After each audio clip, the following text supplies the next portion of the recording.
Can you hear it? The pulse of our region. It's starting to sound like progress. It's happening here, and here, and there, all around us. We're gaining momentum and catalyzing change.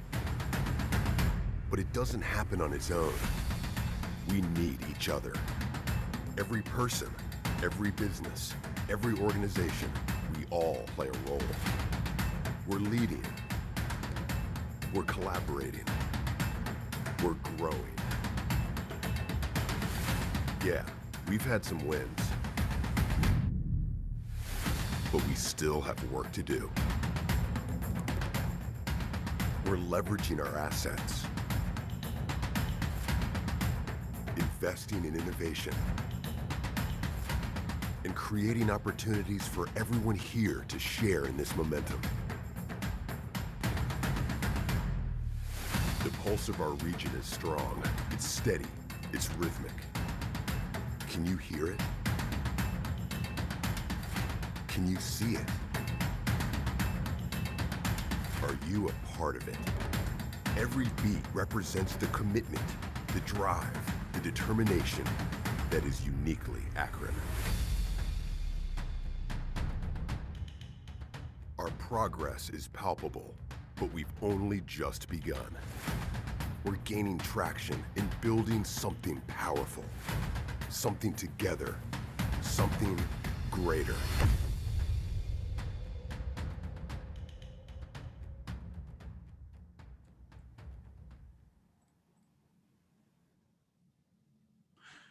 Good morning and welcome to this Leadership Dialogue series, a conversation with Rich Kramer. I'm Steve Millard, President and CEO of the Greater Akron Chamber, and welcome, Rich. As you may know, the Chamber launched this series last year as a way to bring virtual programming to business and community leaders in Greater Akron. And because of the virtual format, we've been able to convene conversations with individuals locally and from all around the country on topics of importance to the business community. These events have been largely panels, but we thought we'd add a few one-on-one conversations like this one to go a bit deeper with some interesting leaders. Following my dialogue with Rich, we're going to open it up to questions. So please submit any questions that you have in the question box as part of the webinar, and we will go through those as we can through the presentation this morning. So let's get down to business. We're thrilled to have Rich Kramer here with us this morning as we dive into a number of topics, including his approach to leadership, innovation, and what's on deck for Goodyear moving forward. This month marks the 11th anniversary of his appointment as Goodyear CEO, giving him the second longest tenure of any CEO in the company's history. Rich joined Goodyear in 2000 as Vice President of Corporate Finance and took roles of increasing responsibility in the years that followed as President of Goodyear North America from 2007 to 2010. Rich guided the business through the global recession and positioned it for sustained profitability in the years that followed. Through all his professional success, he's retained strong local roots. He's a Cleveland native and a graduate of John Carroll University. I know that makes some folks listening proud and happy. He's always been active in supporting the Northeast Ohio community, as well as serving on various boards, including Sherwin-Williams, the Cleveland Orchestra, and the Cleveland Clinic. It's no exaggeration to say that during his 11 years as CEO, Rich has led Goodyear through some of the most significant events in the company's 123-year history. A few of those include just inflection point in transportation as technology has driven the development of electric and autonomous vehicles, ride sharing, connected consumer vehicles, and the like. A global pandemic that changed people's lives and businesses around the world seemingly overnight. And just this week, the largest acquisition in the company's history as Goodyear acquired another Ohio company, Cooper Tire, a transaction that's going to firmly establish the combined business as the US leader in the global tire industry. Rich, welcome. We're excited to get your perspectives on these topics and others. Thanks for your willingness to share some of your ideas and thoughts with us. No, Steve, thanks for those kind words, and really appreciate the opportunity to join you in the group today. It's a pleasure to be here, and I'll just say up front, I hope everyone's safe and healthy and working their way through this pandemic, and hopefully we're in the last quarter here. Let's knock on wood, and hopefully we're moving ahead in the right direction. Yeah, we hope we're going to get through this thing. And we are going to get through this thing. And people have begun to sort of see a little bit of bright spots as we move along here.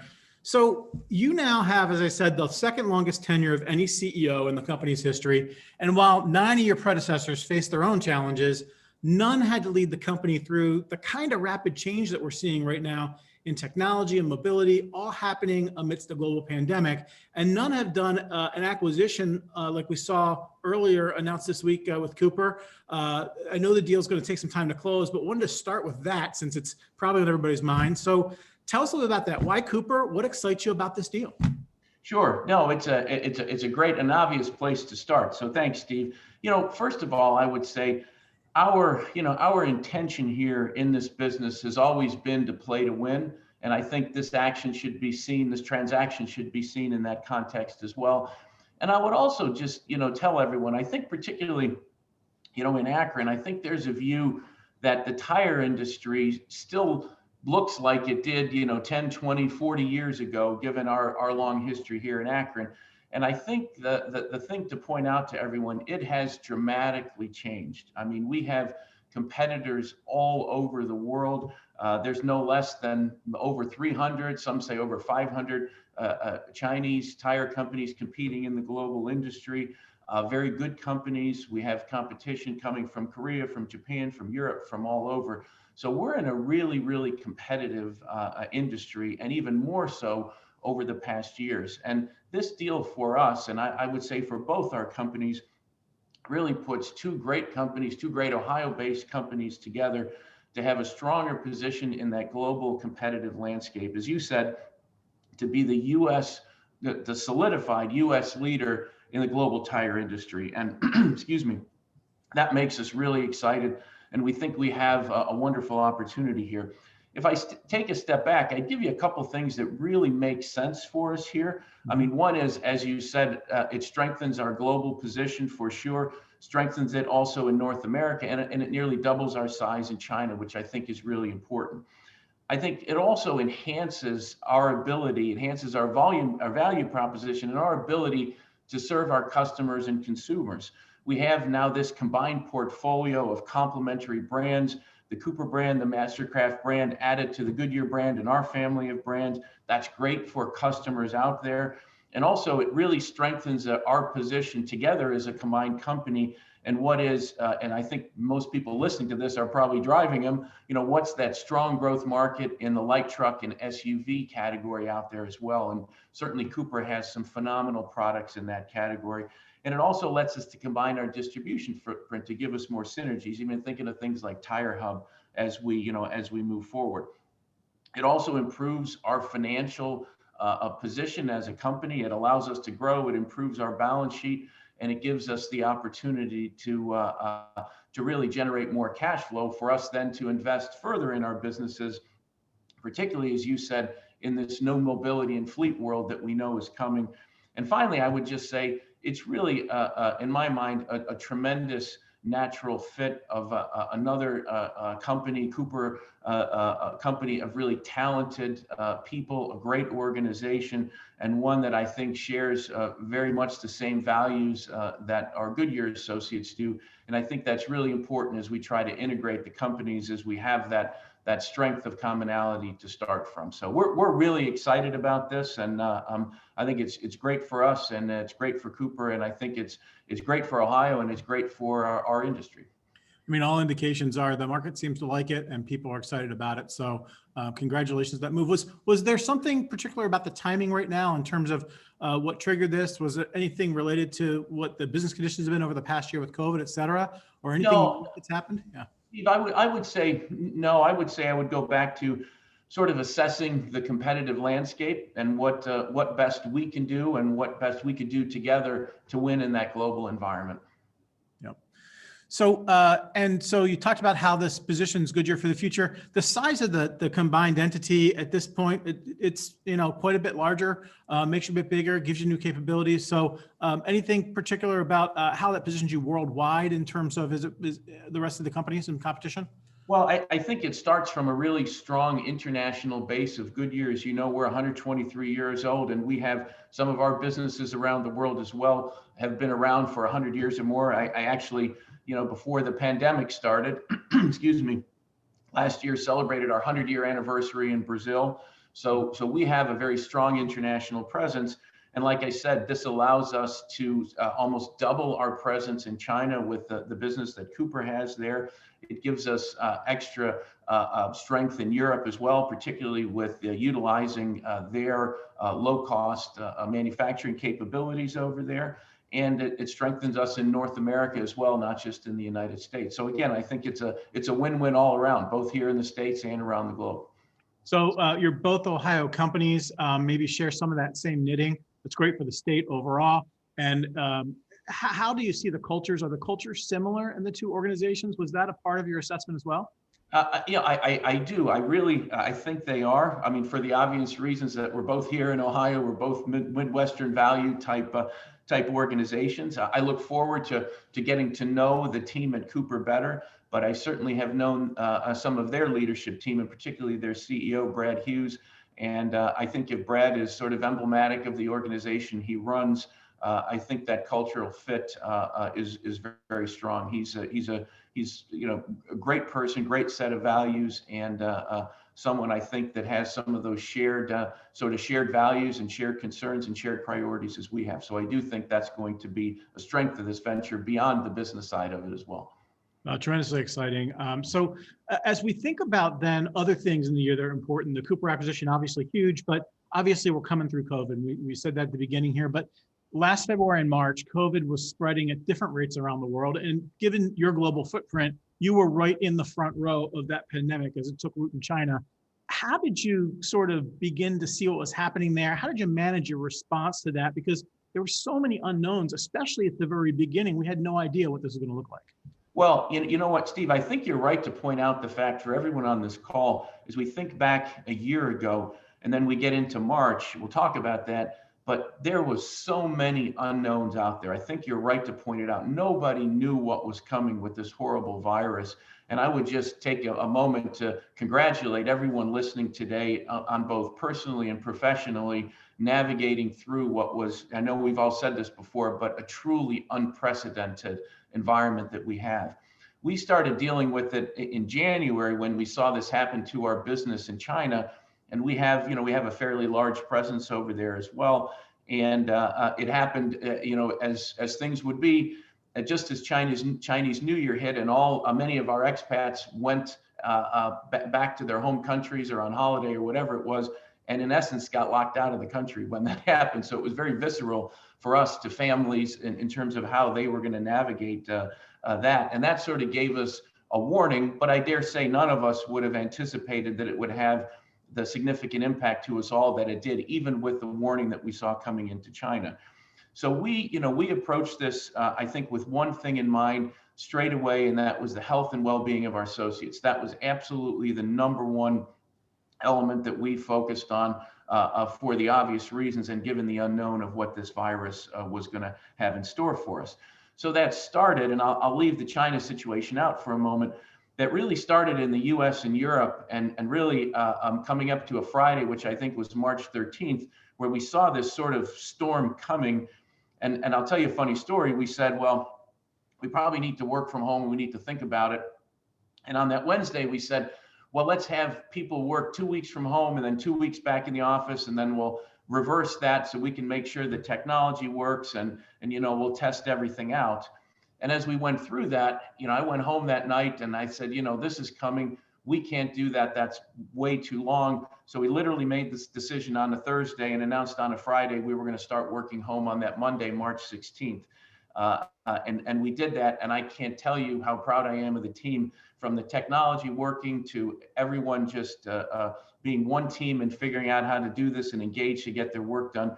It was phenomenal. And I would say to everyone, it's that example of not overthinking solutions to problems, because, left to our own devices, we'd have taken, a couple of weeks to get this done or more. And we did it on a weekend overnight, and it was fantastic. But Steve, that was number one. Then we closed down all our factories very safely to make sure that we dealt with the economy and dealt with our individuals there. Then we focused on getting our essential workers up, all our retail stores, all our distribution centers, and eventually the factories. And then we started on the reopening process, both the factories and then thinking about how we were going to reopen our offices, because I think everyone will remember when we all started working from home, we didn't think that we were going to be home for a year. We thought we were going to, I think our initial view was we'll be back in April or something like this, and of course that didn't happen. But the work we did to prepare our buildings, our cleaning protocols, in our businesses, starting zero touch tire buying services, all this was really put in place right away. So that's what we did. And Steve, if I could say, I've probably never been more proud of how the team reacted to this. And in retrospect, I would tell you, our engagement scores rocketed. They were through the roof, highest ever engagement scores that we got. And in retrospect, I was thinking about why. And I'll tell you, I think there's a lot of reasons and a lot of things people did well, but I would almost distill it down to two things. One was the fact that we acted fast, which, truth be told, corporations sometimes don't act as fast as they should. I think all our associates might tell us that sometime. But the second thing was the trust that we put into people and allowing them to work at home and trusting them to get their work done, doing it on a dime, and then acting like that, I think was something that our associates just didn't think that we would do, but really it felt empowered to do this and just worked phenomenally. We never missed a beat. We got all our work done. We took care of our people. We took care of our customers. We took care of business. And I think we functioned better as one team and became closer as a team than we ever could have imagined. And in many ways, closer than we would have if we just carried on business as usual. I got to tell you, when I got the phone call from your team that you guys were shutting down, I had one of those reactions because, you're a belt and suspenders kind of company, right? I mean, you're a big traditional organization. And the fact that you decided, I think you were the first ones to decide to do that. And we were in the midst of deciding, well, should we do our annual meeting or what should happen here? And when I got that call, I was like, wow, this is real because these guys are out ahead of it. So your leadership on that, I think influenced a lot of people to think about it maybe differently than they would have much, before the governor shut down. And then I got to tell you, I have opportunity to serve in some places with Sherry on some different things. And she had always talked about your team's installation and testing it at certain stress tests. I was blown away by how fast you guys transitioned and really many companies transitioned. So congratulations to you and the team. Obviously, all those drills pay off in that process. Oh, and Steve, thank you. And Sherry and her team deserve a tremendous amount of credit. I think we, switched on 25,000 people working from home overnight and then just went up from there. And that includes in Europe, as we went as well. So she and the team just did a plus job. I have to say, so proud of the team, the dedication to the company. I can tell you, we had people, for a story in Spain that always sticks with me is one associate was at home with his family for 2 weeks. His 90-year-old mother, he couldn't see as Spain was in a lockdown. And he spent a good bit of the day, he and his team, essentially trying to connect our commercial fleets over there, our truck fleets that we served, where they were moving food around and they had more capacity in some places and less in others. And having relationships with both was connecting them to figure out how they could get food to one place or another in the midst of, getting food once every 10 days if they ordered it properly and what have you. So the resilience of the team and the dedication to the company and to do their job in the midst of this. And again, this is a Goodyear story. I'm certain we were speaking about Cooper. I'm certain they have the same stories as well. And I think people on this call probably have the same stories in their businesses as well. The resilience of people is just heartwarming and phenomenal. Well, and we've seen some amazing things here. And you talked about some of the transformations that your business made. And many folks took an opportunity to shift things in their business. What do you think sticks post-COVID from what's changed for the way people are thinking about business and doing business? I think it's a great question. And I think, Steve, the first thing I'd say is for all of us, the absolute worst thing we could do is go back to that, in my case, Friday, March 13th, Friday the 13th, and just say, boy, we're done now. Let's just go back to the way it was before it happened. I think we've learned way too much. We've sort of showed the art of the possible, and we showed what can be done in different ways. And, I think about things, and I think about maybe three different things that I would sort of frame this in. And the first is really, there is a way that we've proven to be much more inclusive. So I think about meeting with teams, maybe internationally, or maybe just, geographically in a distant place. managers and teams, managers and customers, we talk much more frequently than we ever did, and we include many more people into those discussions. So I can tell you in our case, now people who are living internationally or maybe are working out in the field are participating in Teams calls or Zoom calls that they never would have before, because we never would have done that. We would have said we have to be in person, and of course it didn't make sense for that person to travel. So I think this inclusiveness to say how you get more people involved, engaged in the decision-making process is one thing that absolutely has to stay with us as we move forward. I think the other thing is really closer relationships. It's not only the ability to do that, but the frequency now of being able to do that. I had this was a great sign for me, and this speaks to respecting tenure as well, but also speaking in the ability to change. I had one individual who came into work, I think it was a 40-year Goodyear associate, came into work in May sometime or whenever it was, and said, my desk looks like it did in March, but you know what? I haven't missed a beat. I talk to my team in the field more than I ever did when I was in the office. I speak with them regularly. We talk about our issues as we, in a way we didn't before. And I think that goes to the way that you're never going to come back and just do your job the exact same way that you did before. And Steve, the last thing I would just say is efficiency, right? I think that we think about the travel cost, we think about quality of life, we think about, not that, of course, you'd never want to go visit your customers, but boy, if you can get something done, as we've all proven we can very effectively, you save costs and you save travel time. And by the way, that's good for business, but it's also good for the quality of life of individuals who maybe don't want to fly home on that Friday night and get delayed somewhere before they reach their family. So I think this efficiency and impact on our life is really important. Steve, I'd say one thing, though, that we do have to come back to, and I suspect we might talk about it, is, people like the flexibility that's come from starting from working from home, but I don't think that people want to work from home forever. And I think there's a downside for people not getting together as teams in the office or in an area to come together, because people are getting lonely. People are having, in my opinion, having issues, whether it's mentally, it's anxiety, it's everything else. We're human creatures. We like to be together. And I think work from home forever is something I don't think we'll do. Adding in working remotely as a means of doing things to make people love their jobs better, I think is what we have to do. And I think we need to get together sooner than later, by the way. Rich, I think as you talk about that, we've had some conversations in the past about the role of the office and how that changes. A lot of folks are out there talking about, well, this is the death of downtowns, and office space is going to go vacant. Nobody's going to, I feel the same as you, that we're starting to feel the effects after a year, maybe even sooner than that, of not connecting with people. Some folks have onboarded folks in their companies that they've never met, right?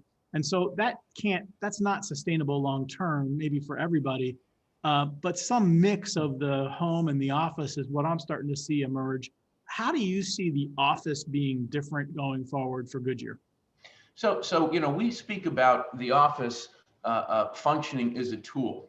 You come into the office, use it as a place to get your team together, to work together, to take advantage of those, so-called casual collisions or meeting people and seeing people. And I think it's so important. And, Steve, if I could take a step back, I think there's three things that we need to really be thinking about. There's probably more, but I'll highlight three about why we need to get together, even in light of really doing a phenomenal job of this. And the first one is really around innovation.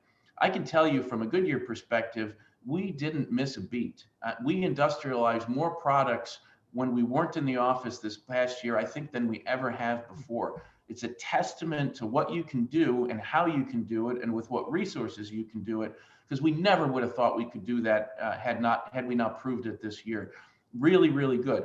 On the other hand, if you think about innovation, innovation and not innovation on things that you're doing and delivering on, but creating new innovations, having the collaboration amongst teams, throwing ideas off each other, feeding off something that's happening here and there.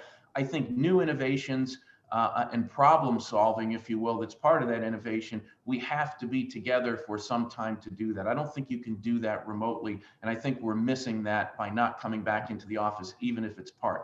The second thing is people. You said it well. I think we've hired between factories and other jobs well over 2,000 people during this pandemic, and we did it remotely, right? I mean, who could have ever imagined that you could hire that many people remotely? We did it. The process works. We've proven it. But the other side of that coin is when you're new into an organization, you want to be around people. Hey, I want to meet Steve. He might be my next boss. I want to meet someone in the cafeteria I didn't know before. I want to have a social connection with someone that I didn't have before. I want to learn more about it. And when you're new into a company and you're working from home behind a screen, you don't really develop that as you go. And that's something I think is a detriment to this. And that leads me to my third comment, which is really about culture. I think what all of us have done really well is maintain the strong cultures that we had, but to perpetuate a culture, I think, and ingrain people into a culture is really hard if you're not together. Perpetuating a culture through a screen, I think, is ultimately not going to work, and that ultimately says we do need to come back, whether it be part of the time or other time. We need to get together and physically in spaces to learn from each other and work together. Let me go back to the comment you made about inclusion and the ability to sort of include more people in decision-making and discussions. One of the things that I've read a little bit about and started to hear is that there's big concerns about how this period of time out of the office and how the new stresses that have been put on a lot of people, especially women who are moving through their careers, who have just, I guess, naturally taken on some of that stuff at home that we didn't have to do before, schooling our kids at home, et cetera. And it has delayed some of their ability to sort of take those leaps in their career, or it could potentially delay it. Have you guys talked about that, or have you sort of done some things to begin to think about how that might affect you? Yeah, we have, so I think, Steve, the first thing I would say is I agree with you. And to put a little context around it, what we found is early on in this pandemic, families, maybe two working parents or whatever it might be with kids having to go to school. That was the biggest problem to deal with moving forward, because it was heretofore, unforeseen. How do you go to school? How do you do this? How do you teach behind a screen and schools are closed and daycares closed and so forth? That, I think, was the biggest hurdle to climb. And I would tell you, I think a lot of people, I'm not saying it's easy by any definition, but they figured out how to do that for through this pandemic, or at least gotten better at it. Maybe that's a way to say it. But has that sort of been addressed to some degree? I think what's happened on the other side are people living and working alone and not having the contact. So I think if you're a new hire moving to a new city, living alone in an apartment and not having a place to go and living or working through a screen, that has become more difficult with time. And I think that's a real challenge for people as well. So for us, what we are trying to do, and what I've been actually very vocal about, first of all, with working families, we try to be absolutely as flexible as we can to let them, do what they need to do in terms of getting their work done and taking care of their families and not having to make a choice, because that's just a non-starter in the environment we're in. So we try to give them as much flexibility as they can. And I will say it's met with tremendous reciprocity, as those individuals put, tremendous hours in, maybe not in the morning or in the afternoon, but at night or late at night. And so it's been met with equal or more, appreciation, to the point where I worry about they're working too much or having too many hours on this, as opposed to, finding the right balance in their life. And on the second part of individuals, what we've really tried to do is continue to tell managers to engage their team, bring them into the office for a day or two with your entire team. We have big rooms, clean rooms, ventilation, cleaning protocols. We actually have rapid testing facilities. We can do all that, in 15 minutes before you come in the office. So we want those people who are at home to come in and engage and make sure they don't feel alone, make sure they know someone's looking after them, make sure someone's watching their work, appreciating the work, and getting them engaged. So we've tried to keep that connection as strong as we can. And I encourage people to come into the office very safe and with the right protocols. But I think it's vital to address the points that you raised. Yeah, as we're talking about different groups of employees, Goodyear has had a phenomenal employee resource group program where you're bringing different folks from different kinds of demographic affinities together to help each other advance in their careers. how does the culture of ERGs help your company? And as you think about being successful, maybe starting out my career 30 years ago or so, it was all about being there, being seen, being the guy that the boss walks by as he sort of heads to his office in the morning, et cetera, just being a presence there. In a remote setting, that's harder. So how are your ERGs sort of helping to continue to identify the talent you have in these different sectors of your company? And how have they been successful for Goodyear? So our ERGs, our employee resource groups, I would say have become more vital during this period than they were even before, and they were very important before as well.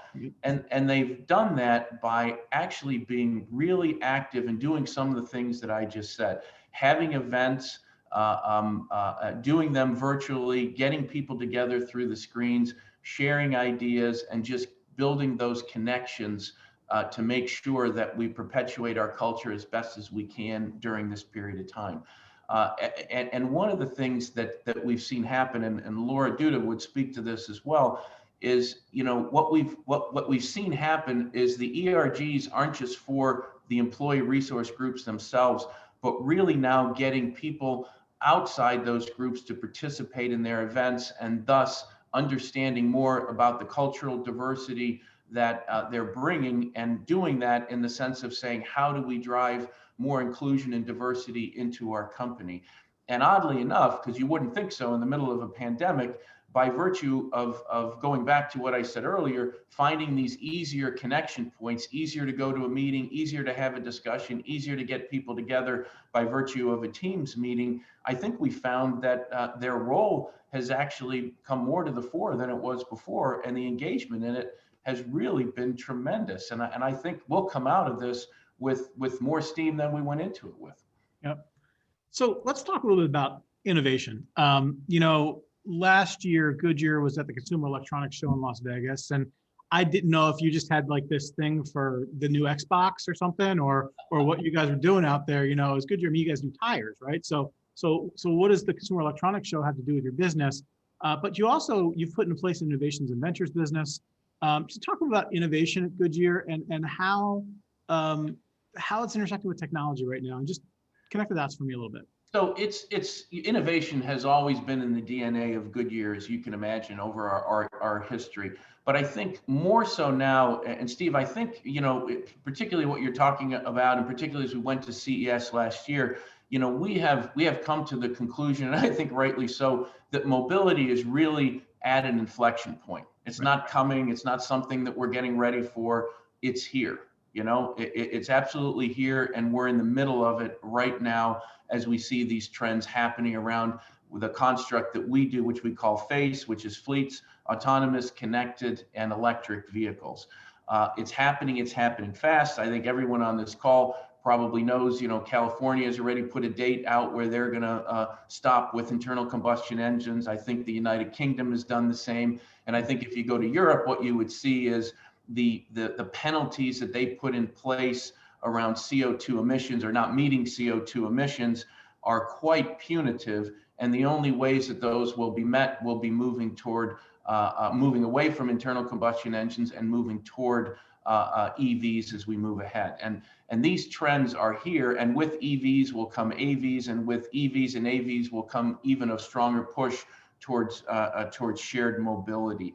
And so electric vehicles to autonomous vehicles, right? Is that we get into the link here, just make sure people are following us. Right. Yeah, no, thank you, Steve. From electric vehicles to autonomous vehicles to electrified autonomous fleets that probably all of us will eventually take part in it. And I don't think that the pandemic has changed that. I think it's caused people to regroup. I think weaker players have gone out. But short of that, I think what you're going to see, it's actually been perpetuated faster than that as we go forward. So we look at this, and I think, Steve, if we break it down on the electrical vehicle side, for us, that tire, our industry, and certainly for us, the tire will change. It has to be heavier to deal with a car that has a battery pack on it. It has to have better rolling resistance to extend the range of that vehicle. As we know, range anxiety is the biggest issue that people have right now. And it has to be quieter because there's no engine noise. So if the tire makes a noise, you're going to hear it.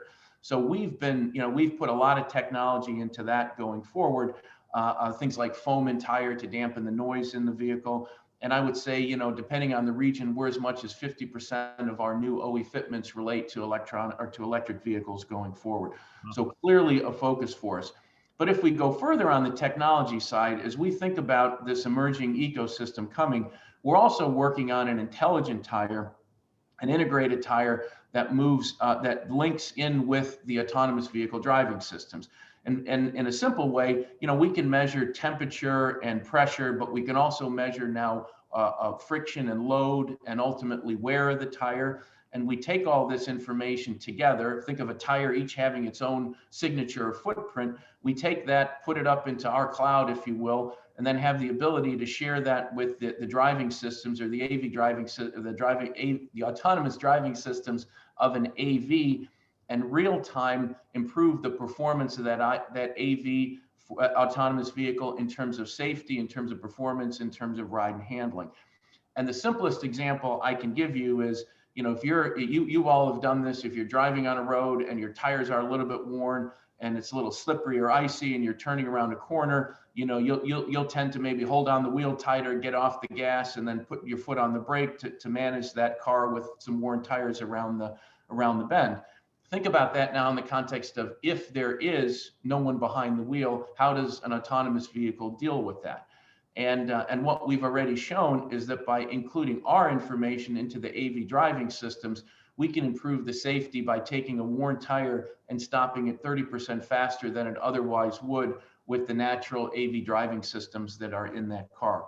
So we view this as sort of the front edge of how we're going to be integrated into this new mobility ecosystem. We'll have the tire, we'll have the technology, and then ultimately we'll carry that over to servicing those autonomous vehicle fleets, which is really what we do today for all the truck fleets out there, like the JB Hunts or the Schneiders or the Riders, where we take care of them, focusing not only on the performance of the vehicle and the tire, but reducing their cost per mile, increasing their uptime, and consequently helping them make more money in operating their fleets, which is ultimately where the Ubers and the Lyfts and the Waymos will ultimately go once they perfect the technology. They need to have a business model, and that business model will have to have a connected tire along with it. So that's how we're thinking. So the tire is going to know how hot it is, how much wear it's got on it, all the details about it, so it can feed into the way that vehicle responds. Exactly. So as you think about what's shifting, before the pandemic, we had gotten together to talking about mobility and what's changing there. And do you think that the rideshare and those kinds of businesses, is that going to be continue to grow as fast, or is it growing a little bit less? I mean, what's changing there? Because it was such a big segment as we went into COVID, and now people are maybe a little bit iffy. I think you have to look at this in a big picture way.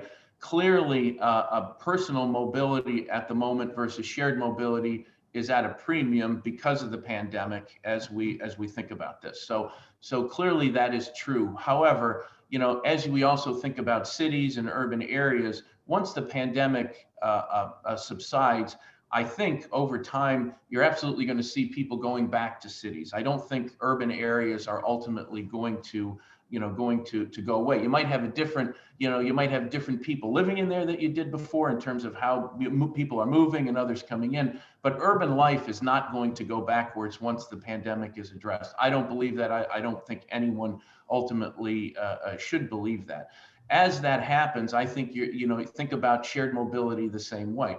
This will be a way of transportation that will continue to be one that's attractive, and the reasons for that, I would tell you, are around a combination of convenience and cost and reliability. The benchmark was, and I think still will be, if you can get a shared mobility vehicle in less than 3 minutes, that's the turning point where you'll say that may be better than owning my car, which sits around for 95% of the time.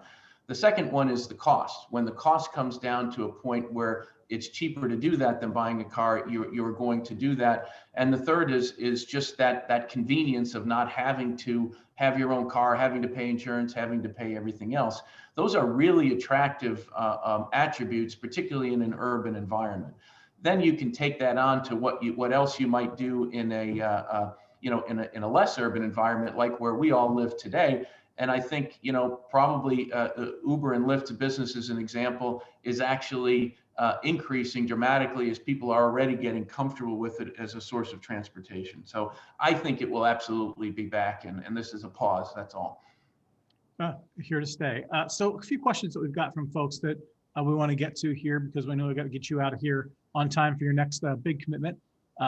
So how is Goodyear pivoting and gearing up as large-scale polymer production shifts back to U.S., Ohio and Pennsylvania with Royal Dutch Shell and PTTGC plants? So somebody obviously knows the industry pretty well, and they're asking about that. And by the way, before you answer that question, just a reminder for folks who have questions for Rich, just drop them into the Q&A, and we will try to get to as many of those as we can. So back to you, Rich. Sure. No, listen, I think we're always looking at ways to source materials in the most efficient way that we can. And, I think the person asking the question is right, because if we go back, this person will get it better than me. 5-6 years ago, we couldn't find some of those polymers to save our lives. We were air freighting material all around the world, and it was quite expensive. So I think having some of that production, in the case of coming back to the U.S., is something that is is beneficial for us. It gives us more reliable access to the materials. And I think, as we have in the past, we continue to partner with those companies to make sure that we have a reliable supply and a supply of the materials that we need to deliver those next generation of tires. So makes things a little bit easier and more reliable, I would say.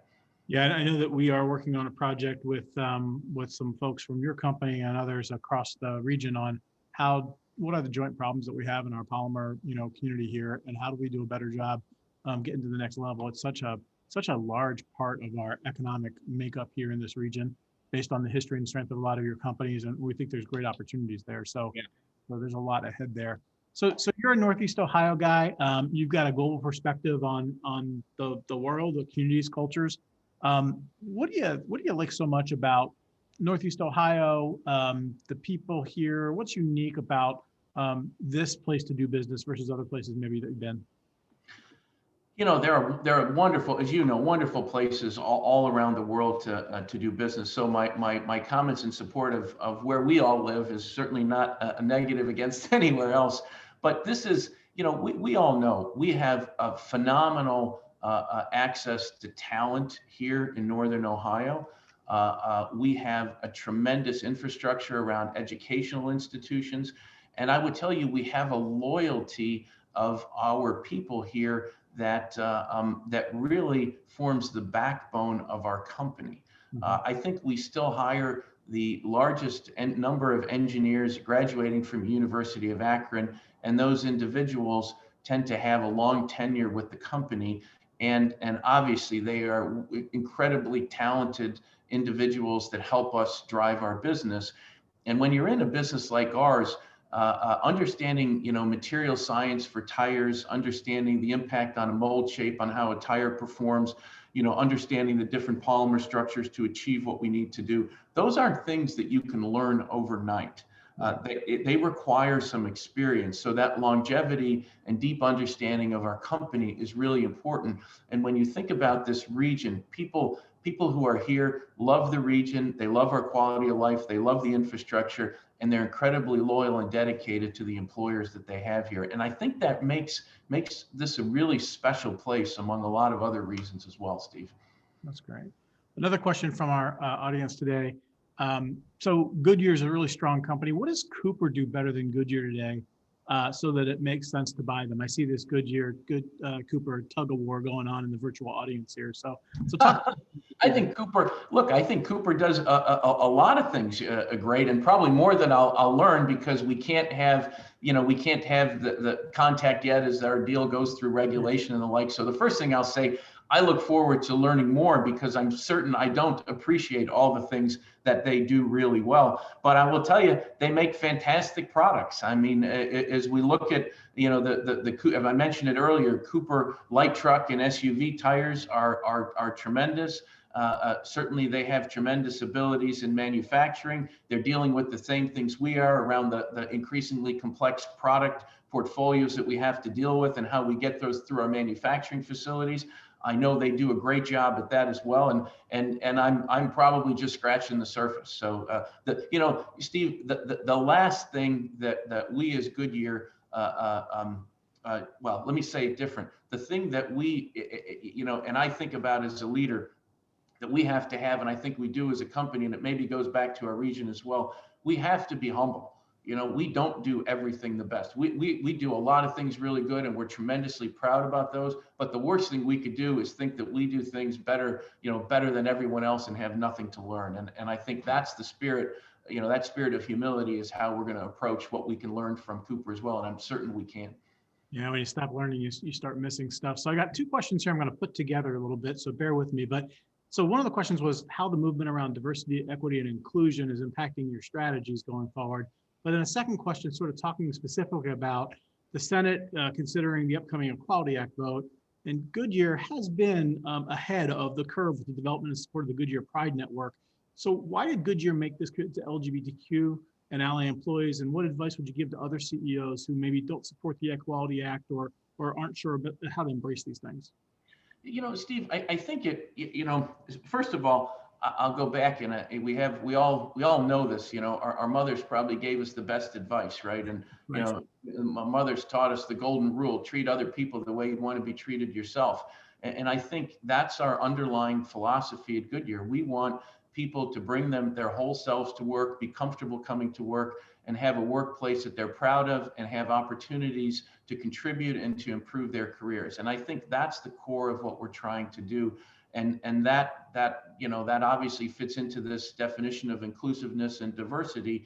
And we believe in that because that's what we want. And I think as a company that's 123 years old, I do think we've done a lot of things very well. But I also think as you look at our leadership team, as you look at our leadership team composition, I think there's more work that we can do on diversity and inclusion, and we think it's the right thing to do. It has a reflection of what we're seeing in society. It has a reflection of who our customers are. It has a reflection of the people we have in the company here. So we have always made this a priority, and I think you're seeing it even a bigger priority. Steve, I think if we go back and look at our sales associates that we bring in every year, that population has been for years anywhere from 45 to 60% diverse candidates coming in. So we feel really good about that. Just very candidly, what we have to do better is moving more diverse candidates into higher level roles of the company. That's a discussion that we have regularly at the top of our company. It's a discussion that we have regularly with the board, and it's a commitment that we have, not because it's a metric we want to achieve, but because I think it will allow us to make sure that we go back to what I said earlier, that people feel like they see themselves in the company and they feel like they can bring their true self to work here. That's what we want. And I think that's just the right thing to do. No, and I think that's attracting people is a key part, but creating a culture like you have to keep them is also critical. So, we had another question about workforce here related to what our colleges and universities might need to do in this region to enhance themselves to attract the talent necessary to support the kind of growth and diversity that we want in this region. So any advice for our colleges and universities? I think our colleges and universities actually do a pretty good job. Steve, if I really think about that question, I think that we have a lot of young people today who might be passing over the notion that you need to sort of earn your stripes as you move forward. And I think what our colleges and universities really can do well is continue to send that message to students. And I've met with a lot of students at University of Akron, at John Carroll, incredibly bright students. I mean, brighter than I ever was, certainly back when I was in their position. But experience plays a role. And I think the thing that we could continue to tell our students is get that great education you have, but don't be afraid to put a premium on experience and perhaps take lateral positions, perhaps understand that moving around to different parts of the country and different jobs, some that you might like more, some that you might like less, but to do those jobs, to really get that experiential perspective of the company that you work for or the function that you work for, whatever it is, and put a premium on that beyond what you're, simply what the skills are that you're learning in a university, because that's really what makes a difference. And I always say, we love hiring people from the outside, but a candidate internally who knows the company, knows the products, knows how the trains run, knows the people, that candidate tends to be really valuable versus just someone from the outside with the education they have. I know we got to get you off to your next event here, Rich. So I'm going to end just one last question, just speed round here. We talked before about leadership and how important it is to have models and people that you watch, because everybody can learn from somebody. Who are a couple of folks that you watch from a leadership perspective? So I've had the good fortune to be in contact, as long as I have been, with a lot of different CEOs. And I would say I don't have one, but I sort of try to take advantage of all the people I can talk to. Recently, through this pandemic, I've actually had an ongoing dialogue with Mark Benioff of Salesforce, and have learned from what they've done around how they've gotten their team through COVID, through discussions around, they have mental health calls every day, what they've done on data from engagement surveys and what it tells them about how they know how their associates are doing in terms of resilience. I've gotten to know John Donahue from Nike, and he's actually used to work for his dad at Price Waterhouse. But John really helped me think through the stages of COVID and where we were when we got into sort of COVID starting to, it tailoring off to how businesses come back. And I learned a lot from him. And I could go on. I would just tell you, for everyone here, I think curiosity and relationships are so important to your learning. And to don't be afraid to pick up the phone, call someone if you hear a good idea. Most of the time, people I find are so willing to share with you thoughts and ideas that can actually, A, make you think of something different, or two, make you think deeply or better about it than you had before. And I've been blessed by those relationships that I've had, particularly during COVID.